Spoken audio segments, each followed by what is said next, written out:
Fëmia im, dëgjo me kujdes. Kjo mesazh nuk erdhi rastësisht në jetën tënde. Unë të kam parë, të kam dëgjuar dhe e di se çfarë po kalon. Çdo lot, çdo lutje e heshtur, çdo dhimbje që ke mbajtur brenda është e njohur për mua. Jeremia 29:11 thotë, sepse unë e di mendimin që kam për ju. Kjo është një premtim i fortë, një premtim që nuk do të lërë kurrë. Unë kam plane për ty, plane për të mirë, për të dhënë një shpresë dhe një të ardhme. Nuk është rastësi që je këtu, duke dëgjuar këto fjalë. Unë kam një qëllim për këtë moment. Po, ndonjëherë mund të duket se jeta është e errët dhe se shpresat e tua janë të humbura, por unë të siguroj se çdo gjë ka një arsye. Çfarë po mbani brenda jush? A ka ndonjë farë të fshehur, ndonjë dhimbje që nuk e keni shprehur? Ajo që ndjeni sot, ndjenjat tuaja, janë të vlefshme dhe të rëndësishme. Le të hapim një portë për të kuptuar më shumë. Dhe tani, le të kalojmë në një hap më të thellë, në një vend ku Zoti dëgjon fardot e fshehura dhe lutjet e heshtura. Dhe nëse thua në zemrën tënde, lutuni për mua dhe vazhdoni të luteni, sepse kam shumë nevojë për të.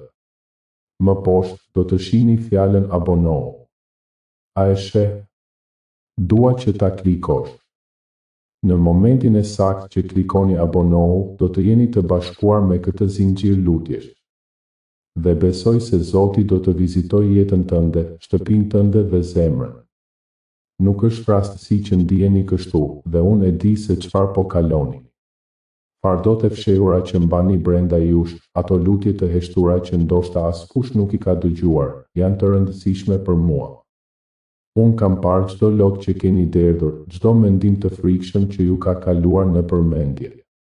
Unë kam dëgjuar çdo lutje që keni bërë në errësirën e natës, kur mendimet e trazuara ju kanë mbushur zemrën me pasiguri. Mund të ndiheni të vetmuar në këtë udhëtim, por unë jam këtu me ju. Ashtu siç e thot Psalmi 34:18, Zoti është afër atyre që kanë zemër të thyrë dhe i shpëton ata që kanë shpirt të dëshpëruar. Unë e di se ndonjëherë ndiheni të braktisur, si të ishit në një errësirë të thellë pa ndihmën e askujt. Por unë ju them se nuk jeni të vetmuar. Unë jam me ju dhe do t'ju mbaj në krahët e mi. Mund të jetë e vështirë të kuptoni pse ndodhin disa gjëra në jetën tuaj. Ajo që ndiheni sot, ajo që po kaloni, është pjesë e një procesi. Ka një qëllim në çdo vuajtje, në çdo sfidë. Ndiheni sikur po mbani një peshë të madhe mbi supe? E di se ndonjëherë kjo peshë mund të duket e pamundur për t'u mbajtur. Por unë po ju them se çdo fardh që mbani është një mundësi për rritje, është një mundësi për të më njohur më mirë. Mund të ndiheni të lodhur dhe të dëshpëruar, por kujtoni historinë e Jobit. Ai kaloi një periudhë të errët, ku humbi gjithçka që kishte, por ai nuk e humbi besimin e tij. Ai e dinte se Zoti ishte me të, edhe kur gjithçka dukej e humbur. Ai u mbështet në mua, dhe unë e shpërbleva atë për besimin e tij. Ashtu si Jobi, ju jeni në një udhëtim të ngjashëm. Ka një qëllim në çdo përjetim tuaj, dhe unë po ju ftoj të qëndroni të fortë. Çfarë do të thotë kjo për ju? Do të thotë se çdo lutje, çdo lot, çdo mendim i dëshpëruar ka rëndësi. Unë dëgjoj dhe e di se çfarë ndiheni. Mos e humbni shpresën, sepse unë kam plane për ju. Unë kam plane për të mirë, për t'ju dhënë një të ardhme të ndritur. Ajo që është e rëndësishme tani është të kuptoni se çdo gjë që po kaloni është një pjesë e procesit të përgatitjes për atë që kam për ju. Ndoshta keni fardh të fshehura që keni mbajtur për një kohë të gjatë. Ndoshta keni frikë të flisni për to, ose ndiheni sikur askush nuk do t'i kuptojë. Por unë ju inkurajoj të hapni zemrën tuaj. Flisni me mua për ato ndjenja, për ato lutje që keni bërë në heshtje. Unë jam këtu për t'ju dëgjuar, për t'ju mbështetur, për t'ju ndihmuar të çliroheni nga ato pesha. Çdo gjë që po kaloni është një mundësi për të rritur besimin tuaj. Çdo sfidë është një mundësi për të parë fuqinë time në veprim. Ashtu si që thot Romakëve 8:28, dhe ne e dim se për ata që e duan Perëndin, të gjitha gjërat punojnë së bashku për të mirën. Kjo është një premtim i fortë, një premtim që ju fton të besoni, të shpresoni dhe të prisni. Ndërsa kaloni në këtë periudhë të vështirë, kujtoni se unë kam një plan për ju. Unë kam mendime të mira për ju, dhe çdo fakt që mbani është një pjesë e asaj historie të mrekullueshme që unë po shkruaj për jetën tuaj. Do të vi një ditë kur do të shihni se çdo sfidë që keni kaluar ishte një hap drejt qëllimit tim për ju. Dhe tani, le të kalojmë në një hap më të thellë, në një vend ku mund të fillojmë të kuptojmë se pritja dhe përgatitja janë të rëndësishme. Nëse ky mesazh të gjeti në një orë të vështirë, dhurata jote ndihmon që ky fjalë të mbetet e lirë dhe e disponueshme për shpirtin tjetër në dhimbje. Dhuro përmes lidhjes në përshkrim. Ndërsa po flisnim për sfidat dhe për të kuptuar se çdo gjë punon për të mirën tuaj, le të thellohemi më shumë në këtë koncept të pritjes dhe përgatitjes. A e dini se shumë herë, në momentet më të errëta, unë po përgatitem për një dritë të re në jetën tuaj? Pritja nuk është thjesht një periudhë pasive, ajo është një kohë për rritje, reflektim dhe forcim të besimit tuaj. Mendoni për historinë e Abrahamit. Ai priti për shumë vite për premtimin e një pasardhësi, dhe gjatë asaj kohe, ai u përball me dyshime dhe sfida. Por, çfarë ndodhi? Ai vazhdoi të besonte në premtimin tim. Ai e dinte se unë isha me të, madje edhe kur gjërat dukeshin të pamundura. Pritja e tij e besnikërisë e bëri atë një baba të shumë popujve. Kjo është fuqia e pritjes, e cila është e mbushur me mundësi. Pritja juaj sot mund të duket e gjatë, por kujtoni se çdo moment është një mundësi për të ndërtuar karakterin tuaj. Jakobi 1:2-4 thot, llogaritni gëzim të madh, o vëllezër, kur takoni çdo lloj provokimi, sepse e dini se provimi i besimit tuaj prodhon qëndresë. Dhe lejo që qëndresa të ketë një veprim të plotë, që të jeni të përsosur dhe të plotë, pa asnjë mangësi. Kjo është një ftesë për të parë çdo provë si një mundësi për të rritur. Mund të ndiheni të braktisur, por unë ju siguroj se nuk jeni vetëm. Unë kam qenë me ju në çdo hap të kësaj udhëtimi. Kjo kohë e pritjes është një mundësi për të thelluar marrëdhënien tuaj me mua. A e dini se çdo lutje që bëni, çdo mendim që ndan me mua, është një hap drejt një lidhjeje më të fortë? Ju lutem, mos e nënvlerësoni fuqinë e këtyre momenteve të heshtura. Disa mund të ndihen si të bllokuar, si të kishin humbur çdo shpresë. Por, a e dini se çdo derë e mbyllur është një mundësi për të pritur një derë të re për të hapur? Kjo është ajo që ndodhi me Mojsiun. Ai kaloi vite në shkretëtir, duke pritur dhe duke u përgatitur për misionin e tij të madh. Pritja e tij i dha atij mundësinë të mësonte dhe të rritej në besim, derisa unë e thira për të udhëhequr popullin tim nga skllavëria. Pra, çfarë po prisni? A jeni duke pritur për një përgjigje në lutjet tuaja? Apo prisni një ndryshim në rrethinat tuaja? Mos e humbni shpresën. Pritja është një pjesë e rëndësishme e procesit të përgatitjes. Unë kam plane të mëdha për ju, dhe çdo hap që bëni për të qëndruar në besim është një hap më afër qëllimit tim për ju. Kujtoni se çdo moment që kaloni në pritje është një mundësi për të reflektuar mbi atë që kam bërë për ju deri tani. Çdo sfidë që keni kaluar, çdo dhimbje që keni ndjerë, është një pjesë e historisë që po shkruaj për ju. Dhe kur të vi koha, do të shihni se çdo pritje ka pasur një qëllim të madh. Ndërsa kaloni në këtë periudhë të pritjes, mbani mend se unë po punoj në jetën tuaj. Çdo lutje, çdo moment reflektimi, është një hap në drejtimin e duhur. Ju nuk jeni të vetëm në këtë udhëtim. Unë jam me ju, dhe unë kam një plan për ju. Le të kalojmë tani në një hap më të thellë, duke eksploruar se si mund të transformojmë këtë pritje në një mundësi për të rritur identitetin dhe vlerën tonë në mua. Ndërsa ne kalojmë në këtë hap më të thellë, le të mendojmë për ato ëndrat që ndonjëherë duken si të varrosura, si porta të mbyllura që nuk e dim nëse do të hapen ndonjëherë.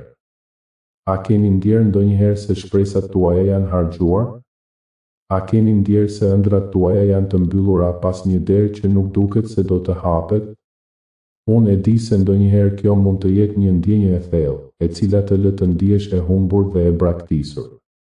Por dëshiroj t'ju siguroj se asnjë ëndër e vërtet nuk është kurrë e humbur përfundimisht.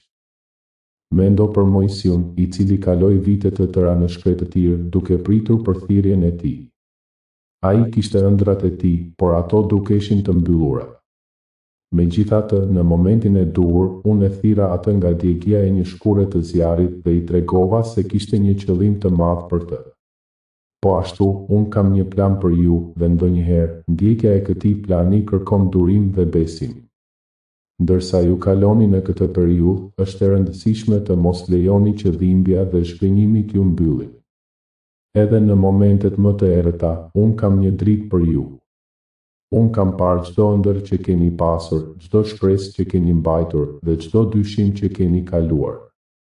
Por, a e dini se shpeshherë, ëndrat tona më të mëdha janë të lidhura me dhimbjen që përjetojmë? Ato na formojnë dhe na forcojnë. Ka një histori në Bibël për një grua që kishte kaluar shumë vuajtje. Ajo kishte një problem të rëndë shëndetësor dhe kishte shpenzuar gjithë pasurinë e saj për të gjetur një zgjidhje. Por ajo nuk e humbi besimin. Ajo e dinte se nëse do të arrinte vetëm të prekte rrobën e Jezusit, do të ishte e shëruar. Dhe ajo e bëri këtë. Ajo arriti te ai dhe u shërua. Kjo tregon se ndonjëherë, për të hapur ato porta të mbyllura, ne duhet të jemi të gatshëm të veprojmë me besim, edhe kur situata duket e paqartë. Unë dëshiroj që ju të kuptoni se çdo ëndër që keni, çdo shpresë që ndjeni se është e humbur, është ende e vlefshme. Ajo është ende aty, duke pritur që të zgjoheni. Ajo është e lidhur me identitetin tuaj, me vlerën që keni në sytë e mi. Ju jeni të dashur, ju jeni të çmuar, dhe ju keni një vend të veçantë në planin tim. Por ndonjëherë, për të arritur atje, ne duhet të lëmë pas atë që na mbush me dyshim. Duhet të heqim dorë nga mendimet negative që na thonë se nuk jemi të mjaftueshëm. Duhet të kuptojmë se jemi krijuar me një qëllim dhe se çdo sfidë është një mundësi për rritje. Unë kam krijuar çdo njeri me një identitet unik dhe me një qëllim të veçantë dhe ju jeni pjesë e asaj krijimtarie. Mund të ndiheni të lodhur, por mos e humbni shpresën. Mos lejoni që deret e mbyllura t'ju pengojnë të besoni se ato mund të hapen. Besoni se unë kam një plan për ju dhe ai plan është i mbushur me shpresë dhe mundësi. Çdo ditë është një mundësi e re për të filluar përsëri, për të rihapur ato ëndrat tuaja dhe për të besuar se ato mund të bëhen realitet. Le të kalojmë tani në një tjetër aspekt të rëndësishëm, si mund t'i besojmë vetes dhe të vazhdojmë të ecim përpara, edhe kur duket se çdo gjë është kundër nesh.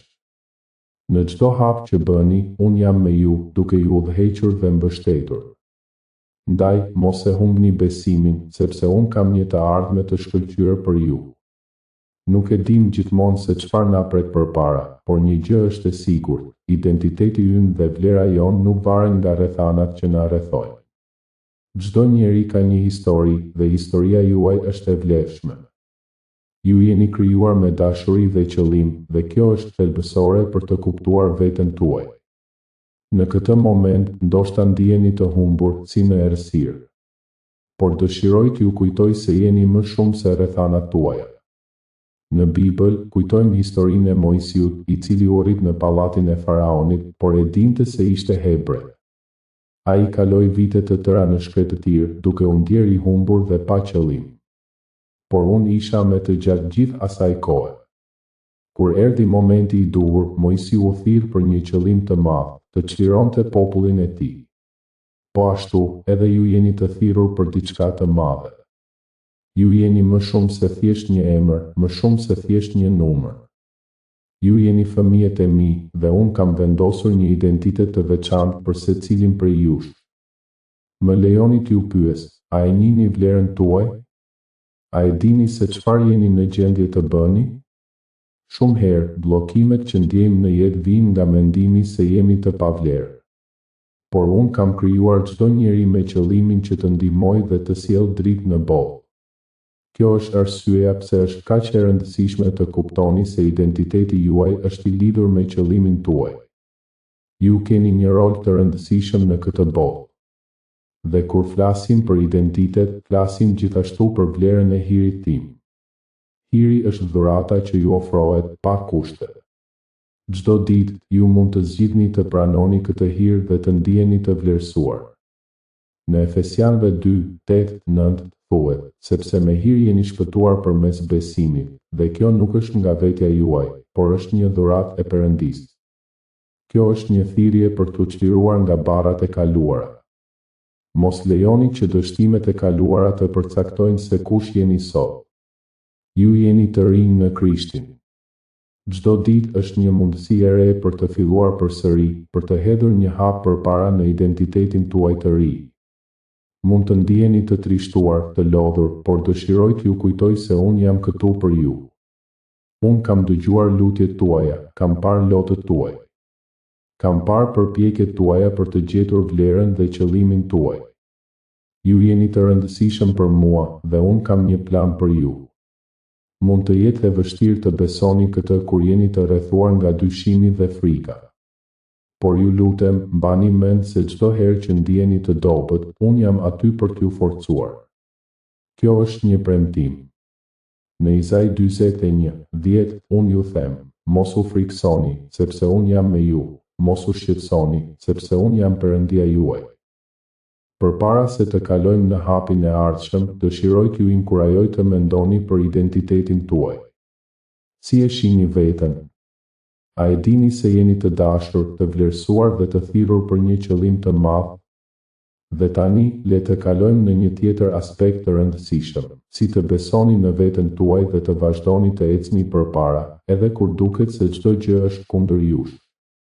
Kjo është një sfidë, por unë jam këtu për t'ju udhëhequr dhe mbështetur.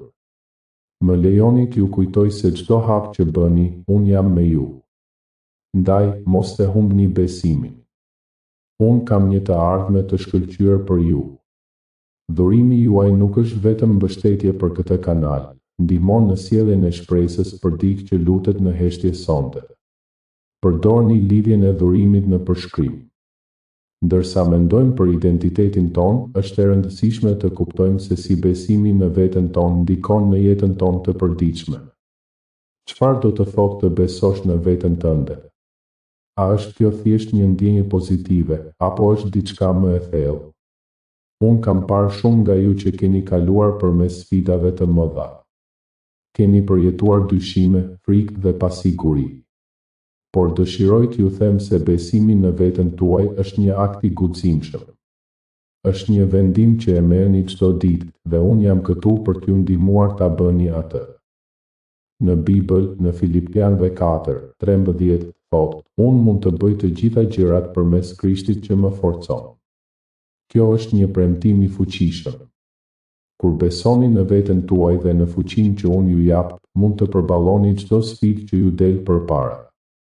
Mund të ndiheni të lodhur, të mposhtur, ndonjëherë të humbur. Por unë dëshiroj që të kuptoni se çdo herë që ndiheni kështu, është momenti kur duhet të keni më shumë besim. Kjo është koha për të besuar se unë kam një plan të madh për ju. Çdo hap që bëni, çdo vendim që merrni, është një mundësi për të forcuar besimin tuaj. Disa herë mund të duket sikur të gjithë janë kundër jush. Por kujtoni se unë jam me ju. Unë ju shoh dhe unë ju njoh. Unë e di se çfarë keni kaluar dhe unë e di se çfarë jeni të aftë të arrini. Kur ndiheni të pasigurt, kërkoni nga unë udhëzim. Në Psalm 32:8, unë them, do të të udhëzoj dhe do të tregoj rrugën që duhet të ndjekësh. Kjo është një premtim. Unë do të jem udhëheqësi juaj dhe do t'ju tregoj se si të ecni përpara. Ndonjëherë besimi në veten tuaj do të kërkoj që të bëni hapa të guximshëm. Ndoshta duhet të lini pas disa zakone të vjetra, ose të merrni vendime të reja që ju friksojnë. Por mos harroni, unë kam premtuar se do të jem me ju në çdo hap të rrugës. Të besosh në veten tënde do të thotë gjithashtu të pranosh se ndonjëherë do të gaboni. Nuk është e lehtë, por është e nevojshme. Gabimi është një pjesë e procesit të rritjes. Në Romakëve 8:28 ju kujtoj se të gjitha gjërat punojnë së bashku për të mirën e atyre që e duan Perëndin. Kjo do të thotë se çdo gabim, çdo dështim, është një mundësi për të mësuar dhe për të u rritur. Dhe më e rëndësishmja, kur besoni në veten tuaj, ju gjithashtu më lejoni mua të punoj në jetën tuaj. Unë kam plane të mëdha për ju, dhe ndonjëherë ato plane kërkojnë që të bëni hapa të guximshëm dhe të besoni në atë që nuk mund ta shihni. Përpara se të kalojmë në hapin e ardhshëm, dëshiroj t'ju inkurajoj të merrni një moment për të reflektuar mbi besimin tuaj. A e dini se sa të fortë jeni? A e dini se sa shumë mund të arrini kur besoni në veten tuaj dhe në fuqinë time? Më lejoni t'ju kujtoj se çdo hap që bëni, unë jam me ju. Ndaj, mos të humbni besimin. Unë kam një të ardhme të shkëlqyer për ju, dhe së bashku, ne do të arrijmë të bëjmë gjëra të mëdha. Tani, le të kalojmë në një tjetër aspekt të rëndësishëm, discernimi për hapat e ardhshëm. Si mund të kuptoni se çfarë është e drejta për ju? Si mund të merrni vendime që do t'ju çojnë drejt qëllimit tim për ju? Kjo është ajo që do të eksplorojmë në bllokun e ardhshëm. Në një botë plot zhurmë dhe shqetësim, është e lehtë të humbasim orientimin dhe të ndjehemi të humbur. Por, si mund të kuptoni se çfarë është e drejta për ju? Si mund të merrni vendime që do t'ju çojnë drejt qëllimit tim për ju? Kjo është ajo që do të eksplorojmë tani. Disa herë, fjalët e mia mund të duken të heshtura, por unë jam gjithmonë duke folur. A e dini se si të dalloni zërin tim në mes të gjithë zhurmës që ju rrethon? Kjo kërkon një zemër të hapur dhe një mendje të qetë. Ndaj, ndaloni për një moment. Merrni një frymë të thellë dhe lejoni mendimet tuaja të qetësohen. Ajo që do të ndjeni është një udhëzim të brendshëm, një ndjenjë që ju udhëzon në drejtimin e duhur. Bibla na tregon për një njeri të quajtur Samuel, i cili ishte i ri kur filloi të dëgjonte zërin tim. Ai ishte në tempull, i përkushtuar në shërbimin e tij, kur e dëgjoi emrin e tij të thirrej. Samuel fillimisht mendoi se ishte Eli, prifti. Por unë isha duke e thirrur atë. Samuel më dha vëmendje dhe, përfundimisht, ai e kuptoi zërin tim. Ai më tha: "Foli, Zoti, sepse shërbëtori yt po dëgjon." 1 Samueli 3:10. A jeni të gatshëm të dëgjoni? A jeni të gatshëm të jeni si Samuel? Ndonjëherë, hapat e ardhshëm kërkojnë që të qetësoni zemrën tuaj dhe të dëgjoni me kujdes. Unë kam një plan për ju, por ju duhet të jeni të gatshëm të dëgjoni dhe të ndiheni të udhëhequr. Dëshiroj që ju të kuptoni se çdo vendim që merrni, çdo hap që bëni, mund të jetë një hap në drejtimin e duhur, nëse e kërkoni udhëzimin tim. Ndonjëherë, vendimet e mëdha vijnë nga një vendim i vogël. A e dini se si të merrni vendime të vogla çdo ditë që do t'ju çojnë drejt qëllimeve tuaja? Kjo është një pjesë e rëndësishme e discernimit. Çdo ditë, kërkoni nga unë mençuri. Më pyesni për hapat e ardhshëm, dhe unë do t'ju jap përgjigje. Mos u friksoni nga heshtja. Ndonjëherë, heshtja është një mënyrë për të dëgjuar më mirë. Mendoni për momentet kur jeni ndjerë të humbur. A ka ndodhur ndonjëherë që keni pasur nevojë për një udhëzim të qartë dhe nuk e keni marrë? Kjo është normale. Të gjithë kalojmë nëpër periudha të tilla. Por ju lutem, mos e humbni shpresën. Unë kam premtuar se do t'ju udhëzoj, dhe ndonjëherë udhëzimi vjen në forma të papritura. Mund të jetë një fjalë e thjeshtë nga një mik, një tekst që lexoni, ose një mendim që ju vjen papritur. Qëndroni të hapur për këto sinjale. Dhe kur të ndiheni të pasigurt, kujtoni se ju jeni të dashur. Ju jeni të çmuar dhe keni një vlerë të madhe në sytë e mi. Unë kam investuar në ju. Unë kam dhënë çdo gjë për ju. Kjo është arsyeja pse është e rëndësishme të jeni të vetëdijshëm për atë që ju udhëzon. Çdo hap që bëni, çdo vendim që merrni, ka rëndësi. Dhe tani, le të flasim për hapat e ardhshëm. Si do të veproni kur të merrni atë udhëzim? A do të jeni të gatshëm të ndiqni atë që unë ju them? Kjo është ajo që do të shqyrtojmë në bllokun e ardhshëm. Si do të trajtoni dhimbjen dhe sfidat që vijnë në rrugën tuaj? Si do të formoni besimin tuaj për të ecur përpara? Mendoni për këtë, sepse ajo që po ndjeni tani është vetëm fillimi i një udhëtimi të mrekullueshëm. Unë jam me ju dhe së bashku ne do të zbulojmë hapat e duhur. Mendoni për këtë, si do të trajtoni dhimbjen dhe sfidat që vijnë në rrugën tuaj? A do të lejoni që ato të jenë pengesa, apo do t'i shihni si mundësi për rritje dhe formim? Kjo është ajo që do të eksplorojmë tani, sepse në çdo valë dhimbjeje ka një mësim të vlefshëm që mund të na ndihmojë të rritemi në besimin tonë. Kur kaloni nëpër valë të vështira, ndonjëherë ndiheni të vetmuar dhe të braktisur. Por dëgjoni, unë kam qenë me ju në çdo hap të kësaj rruge. Siç thot Psalmi 23:4, edhe pse të kaloj nëpër luginën e hijes së vdekjes, nuk do të kem frikë nga e keqja, sepse ti je me mua. Kjo është një premtim i fuqishëm. Unë jam aty duke ju mbajtur për dorë, pavarësisht se sa e errët duket rruga. Shpesh, dhimbja është ajo që na formon. Ajo na bën të kuptojmë vlerën e gëzimit. Mendoni për historitë e Biblisë. Jobi, një njeri i drejtë, përjetoi humbje të mëdha dhe vuajtje, por përmes asaj dhimbjeje, ai u afrua më shumë me mua. Ai më kërkoi dhe unë e përgjigja. Ai e pa se, përmes çdo provimi, unë isha aty për ta. Kjo është ajo që unë dëshiroj për ju. Në çdo dhimbje, në çdo sfidë, unë jam duke ju formuar, duke ju forcuar. Ndonjëherë, dhimbja mund të duket e papërballueshme. Mund të ndiheni sikur po e humbni çdo gjë, por kujtoni se çdo lëvizje e vështirë është një mundësi për të rritur besimin tuaj. Siç thot Hebrejve 12:1, ne le të heqim çdo barë dhe mëkatin që na pengon dhe le të vrapojmë me durim në garën që kemi përpara. Kjo është një garë, një udhëtim. Dhe çdo hap që bëni, pavarësisht sa i vogël, është një hap drejt rikuperimit dhe rritjes. Mund të ndiheni të lodhur, të mërzitur, por mos e humbni shpresën. Unë e di se ju jeni të fortë. Unë kam vendosur një qëllim për ju, një fat që është më i madh se çdo sfidë që përballoni. Mos e lejoni dhimbjen t'ju ndalojë. Në vend të kësaj, përdoreni atë si një mundësi për të kërkuar më shumë nga unë. Kërkoni ngushëllim, forcë dhe drejtim. Unë do t'ju përgjigjem.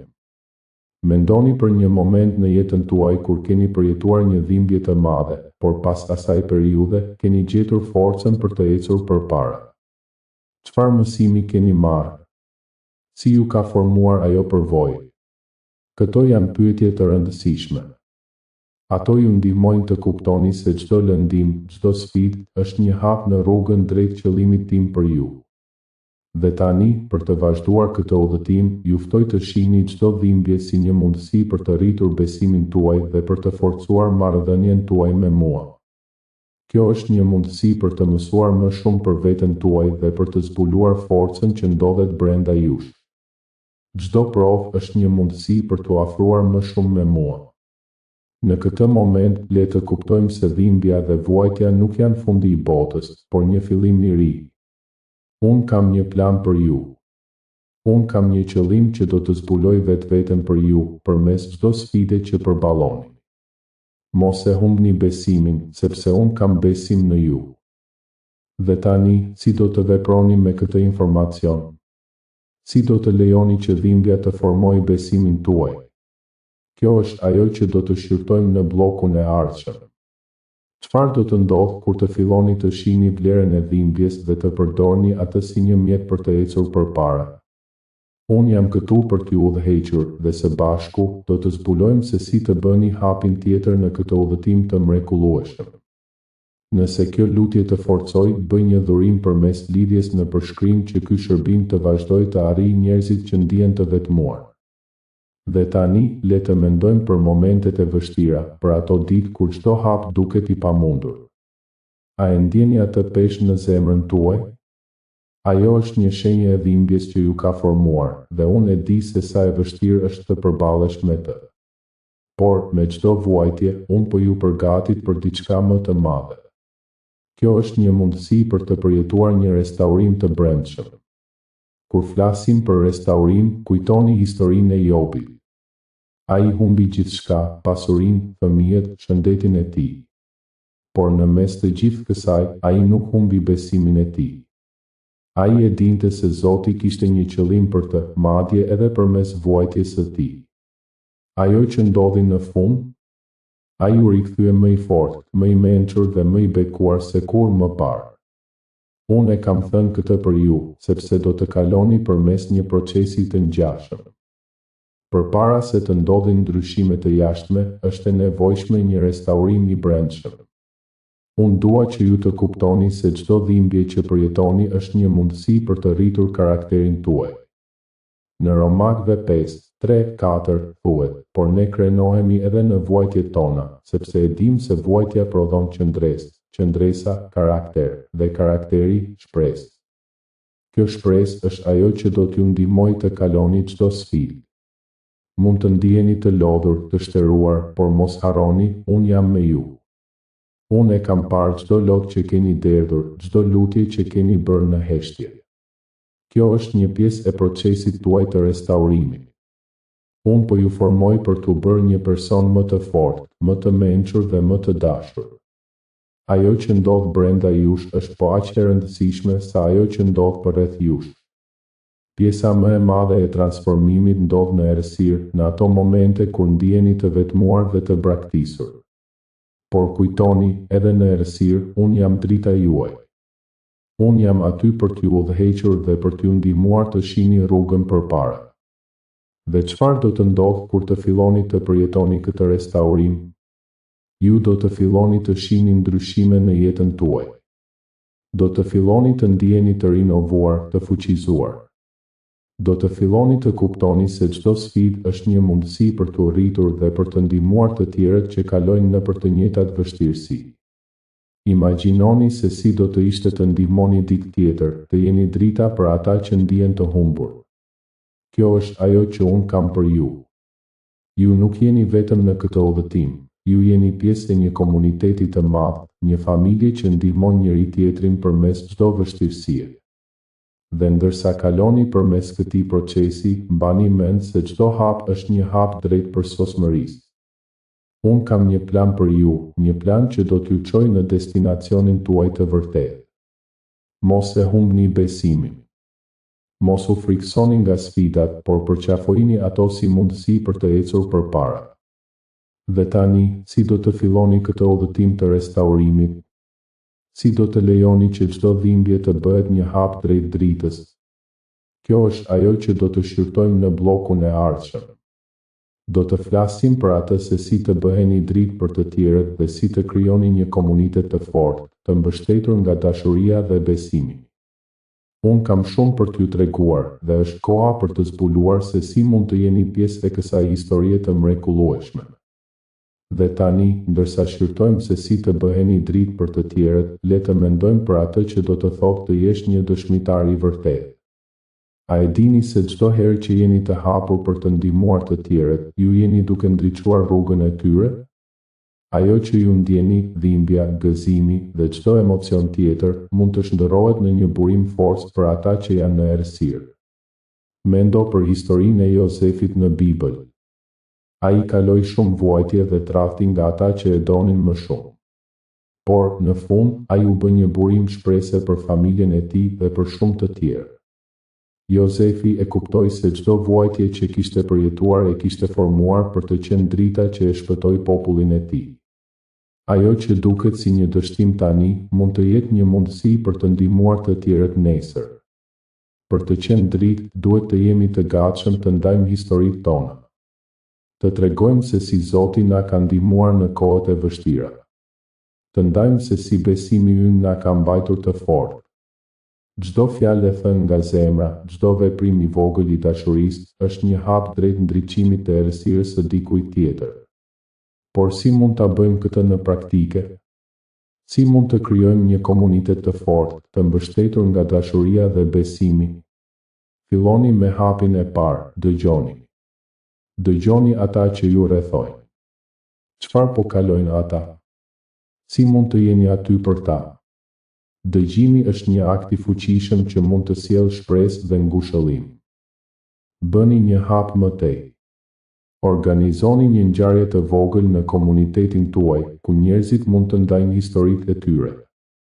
Kjo do të krijojë një atmosferë besimi dhe do t'i inkurajojë të tjerët të hapen. Në këtë mënyrë, ju po krijoni një hapësirë ku drita e Zotit mund të shkëlqejë me fuqinë e saj më të madhe. Mos harroni se çdo akt i dashurisë, qoftë edhe më i vogël, ka rëndësi. Kur ndihmoni dikë të kalojë një ditë të vështirë, ju jeni duke ndihmuar në ndriçimin e errësirës së tyre. Mendo për fjalët e Jezusit, ju jeni drita e botës. Një qytet që ndodhet në një mal nuk mund të fshihet. Mateu 5:14. Të jesh dritë do të thotë të ndihmosh të tjerët të shohin shpresën dhe dashurinë që Zoti ka për ta. Dhe ndërsa ju bëni këtë, ju gjithashtu po forconi besimin tuaj.